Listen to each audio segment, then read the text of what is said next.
This is how to reset the maintenance required or the oil life light on a 2015, 16, or 17 Toyota Camry. You're going to want to put the key in the ignition, start the car. Then you're going to have the Camry come up in the middle of the screen. And then you're going to go over to the settings menu. You're going to hit the button right here in the middle.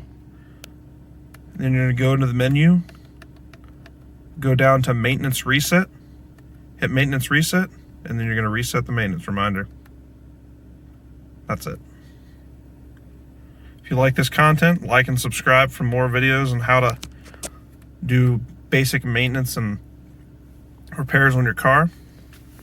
Simple things like this can save you a lot of money rather than going to a repair shop or oil change station like Jiffy Lube or Walmart or anything like that. Have a great day.